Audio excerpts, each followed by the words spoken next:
नमस्कार. मी श्वेता कुलकर्णी.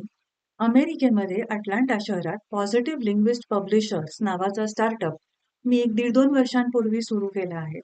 त्याचं पहिलंच यशस्वी प्रॉडक्ट म्हणजे एन-आर-आय क्रॉनिकल्स, जो एक द्विभाषिक मराठी आणि इंग्रजी असा दिवाळी अंक, जो गेल्या वर्षी अमेरिकेत प्रकाशित झाला आणि तसंच त्याचा यंदाचा 2024चा सदर पूर्ण जगभरात प्रकाशित होतोय. त्याचबरोबर अमेरिकेतल्या अनेक शाळांबरोबर आपण संलग्न असतो. अ, विविध प्रकारची गोष्टीची पुस्तकं, ॲक्टिव्हिटी पुस्तकं असं त्यांच्यासाठी आपण प्रकाशित करत असतो. मी ह्याआधी एक 15 वर्ष इथे शिक्षिका म्हणून नोकरी केली आहे. अ, फ्रेंच आणि इंग्रजी भाषेची. त्यासाठी मी एम-ए, एम-एड दोन्ही केलेलं आहे. त्याआधी मी एम-बी-ए मार्केटिंग केलंय मुंबई युनिव्हर्सिटीमधून आणि एक 15 वर्ष मी एका नामांकित आय-टी कंपनीमध्ये मार्केटिंग डिपार्टमेंटमध्ये अ, नोकरी केली आहे. बीड पर्सूट मॅनेजर म्हणून. त्याचबरोबर मी त्याच कंपनीमध्ये त्यांच्या नॉलेज मॅनेजमेंट आणि लर्निंग अँड डेव्हलपमेंट डिपार्टमेंट बरोबर सुद्धा कार्यरत होते.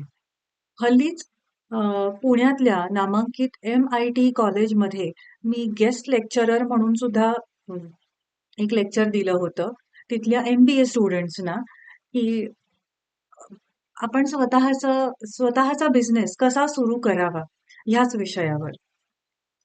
महाराष्ट्रातल्या ग्रामीण भागांमध्ये अनेक लोकं, अनेक व्यक्ती अतिशय कष्टाळू आणि टॅलेंटेड असतात आणि हीच टॅलेंट, हीच कला जर घेऊन आपण ज्यांना त्या टॅलेंटपासून बनलेल्या गोष्टींची, वस्तूंची गरज आहे, त्या सेवांची गरज आहे, तर ही कला त्या लोकांपर्यंत कशी पोहोचवावी, ही कला त्यांच्यापर्यंत कशी मार्केट करावी. त्याचबरोबर एखाद्या गोष्टीची किंमत आणि त्याची व्हॅल्यू हे वेगवेगळं कसं असतं आणि ते कसं व्यवस्थित दुनियेसमोर, आपल्या ग्राहकांसमोर, आपल्या मार्केटसमोर आणावं, ह्याचंही मार्गदर्शन करायला मला आवडेल. किमान एखादी वस्तू छान दिसते किंवा मला त्याची गरज आहे म्हणून मी ती घेते.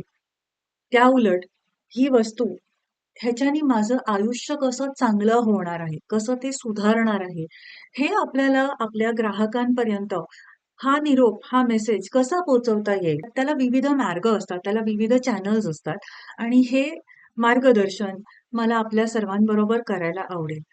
अ, अर्थात मी हे सगळं ऑनलाईन करू शकेन.